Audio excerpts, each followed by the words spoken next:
अलकापुरी नाम की नगरी में एक कुबेर नामक राजा राज्य करता था। वह शिव भक्त था। उसकी पूजा के लिए एक माली पुष्प लाया करता था। उस माली के विशालाक्षा नाम की अत्यंत सुंदर स्त्री थी। एक दिन वह मानसरोवर से पुष्प ले आया, परंतु कामासक्त होने के कारण पुष्पों को रखकर स्त्री के साथ रमण करने लगा और दोपहर तक न आया। जब राजा कुबेर को उसकी राह देखते देखते दोपहर हो गई, तो उसने क्रोधपूर्वक अपने सेवकों को आज्ञा दी कि तुम लोग जाकर हेममाली का पता लगाओ कि वह अभी तक पुष्प क्यों नहीं लाया है। सेवकों ने उसका पता लगा लिया तो वे कुबेर के पास आकर कहने लगे, हे राजन, वह माली अभी तक अपनी स्त्री के साथ रमण कर रहा है। सेवकों की इस बात को सुनकर कुबेर ने हेममाली को बुलाया और आज्ञा दी। हेममाली राजा कुबेर के सम्मुख डर से कांपता हुआ उपस्थित हुआ और उन्हें प्रणाम किया। उसको देखकर राजा कुबेर को बहुत क्रोध आया। उसने कहा, हे पापी, महानीच, कामी, तूने मेरे पूजनीय ईश्वरों के भी ईश्वर शिवजी का भी अनादर किया है। इससे मैं तुझे श्राप देता हूँ कि तू स्त्री वियोग भोगेगा और मृत्यु लोक में जाकर कोढ़ी होगा। कुबेर के श्राप के प्रभाव के कारण वह उसी क्षण पृथ्वी पर गिर पड़ा और कोढ़ी हो गया। उसकी स्त्री भी उसी समय अंतर्ध्यान हो गई।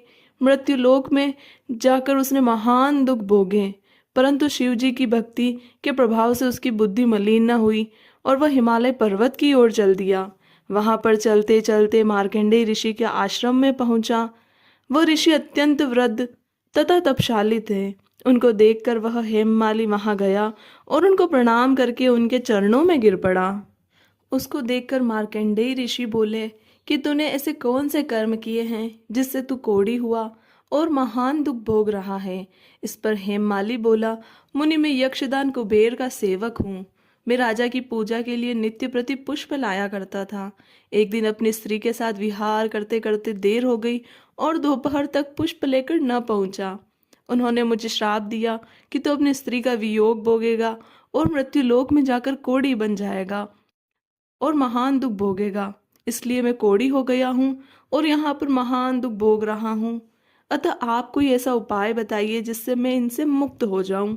इस पर मार्कंडेय ऋषि बोले कि तूने मेरे सम्मुख सत्य वचन कहे हैं, इसलिए मैं तेरे उद्धार के लिए एक व्रत बताता हूँ। यदि तू आषाढ़ माह कृष्ण पक्ष की योगिनी नामक एकादशी का व्रत करेगा तो तेरे सभी पाप नष्ट हो जाएंगे। इस पर हेममाली बहुत प्रसन्न हुआ और मुनि के वचनों के अनुसार योगिनी एकादशी का विधि पूर्वक व्रत किया।